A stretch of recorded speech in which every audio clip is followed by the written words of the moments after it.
나는 일본 재판정에서 사형 선고를 받는 환상을 보았다.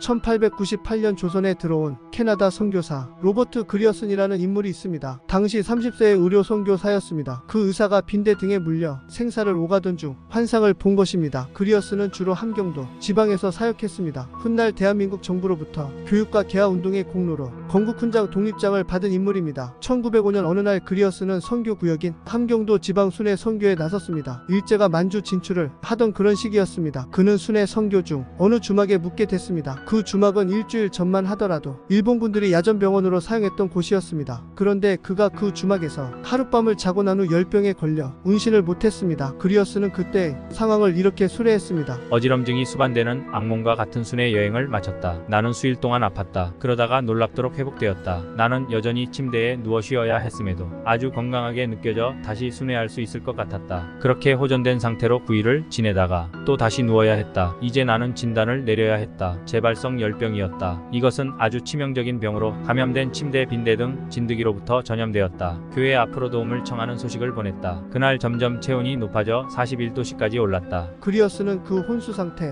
속에서 일본 재판정에서 사형 선고 받는 꿈을 꾼 것입니다. 그리어슨은 꿈속에서 이렇게 외쳤다고 합니다. 사형 선고가 나자 하늘문이 열리면서 하늘로부터 안돼. 그 사람은 이 북쪽 지방 전체에 나의 복음을 전하기 위하여 택한 사람이다. 손을 떼 라는 큰 소리가 들렸습니다. 그가 빈대로 인한 열병으로 어떻게나 고생했던지 이런 기록을 남겨두었습니다. 나는 열이 내려가는 과정에서 너무나 땀을 흘린 나머지 땀이 침대 매트리스를 통하여 흘러내려서 방바닥이 흥건하게 젖을 정도였다. 이 이야기는 로버트 그리어슨이 길고 긴 여정의 에피소드라는 출판물에 기록된 내용입니다. 19세기 말과 20세기 초 한국에 들어온 서양 선교사들이 현지 적응 때 가장 힘들어하던 것이 감옥같이 좁은 온돌방 바닥에서 자는 것이었습니다. 그보다 더 힘들어하던 것이 군대처럼 쏟아져 나오는 빈대의 습격이었습니다. 요즘 가난의 상징처럼 여겼던 그 빈대가 출몰해 빈대를 한 번도 경험한 바 없는 한국의 젊은 세대들에게 충격을 주고 있습니다. 방역업체 관계자들은 전 세계적으로 빈대 발생이 증가하고 있고 빈대가 살충제의 저항성을 보여 문제가 발생하고 있다고 설명하고 있습니다. 한편 로버트 그리어슨은 한국 이름으로 구혜선으로 불렸습니다. 함경북도 성진 스테이션을 중심으로 활동했고 제동병원과 보신학교, 보신여학교, 협신중학교 등을 설립했습니다. 또 북간도와 블라디보스톡 등의 한국인을 위한 소학교와 교원 양성소도 설립, 개화운동에 힘썼습니다. 북간도 용정 등에도 교회, 병원, 학교 등을 설립했지요. 그의 영향을 받아 신앙 갖고 신교육을 받은 사람들이